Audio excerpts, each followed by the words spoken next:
Hi guys and welcome to another episode of Trap, not crap. Okay, so it's the Lasker trap. Lasker, Lasker. Okay, focus. It's number 4 of crap. Trap.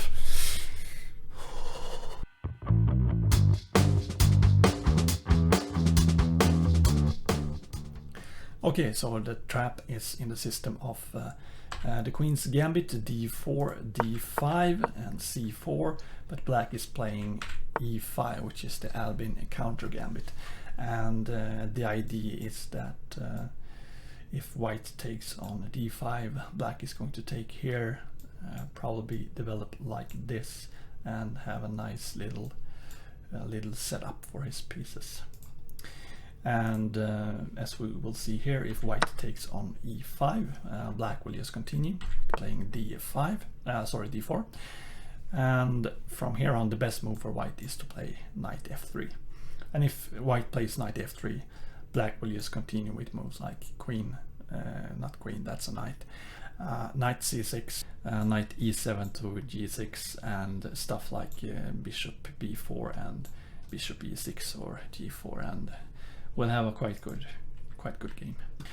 But however, if we take a look at this from white side, it looks like white actually can play e3, just because if black takes and white can then take the queen, and black will lose the castle abilities, and then white can recapture on e3 with his bishop. But this is not the actual case, because we will have an we will have a between move. Now we will have a between move, that is bishop to b4, check.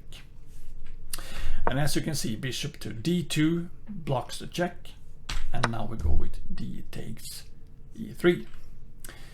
And if white actually falls for this trap, which is bishop takes b4, it's a trap.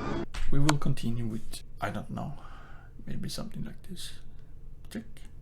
And as you can see, the queen is in trouble, so white king cannot take, so he has to go to e2.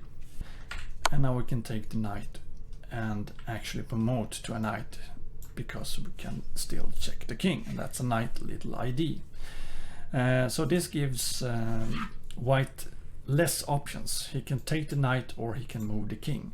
And if he moves the king, he has to protect the queen on d1 because of this.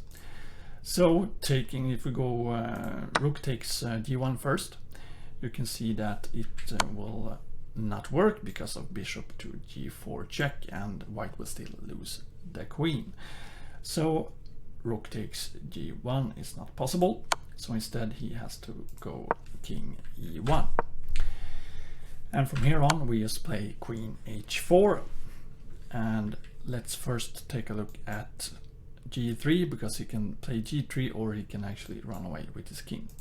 So playing g3, we just simply play queen e4 check, and white will lose more material. So that is not possible for white, so he has to play king d2. Let's take a look at that. And what happens then? Well, black just continue with developing his knight and threatening the bishop on b4, and that's actually not all he's threatening.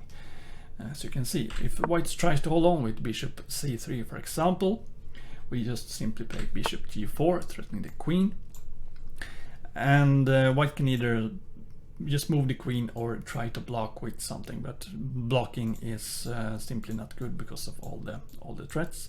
But let's take a look at it anyway. So bishop to e2 is just followed by long castle check.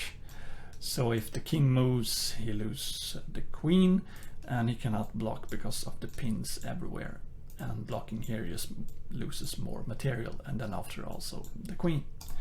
So that actually doesn't work either.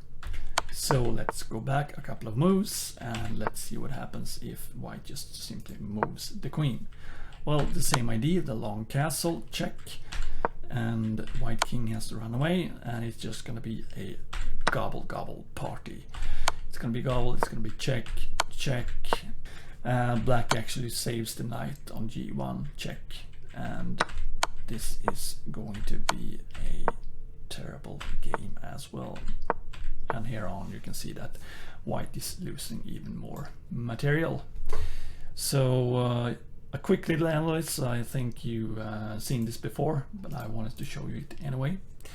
The most important thing is to like this video and subscribe, donate all your money to me, and crown me as your only and last king forever.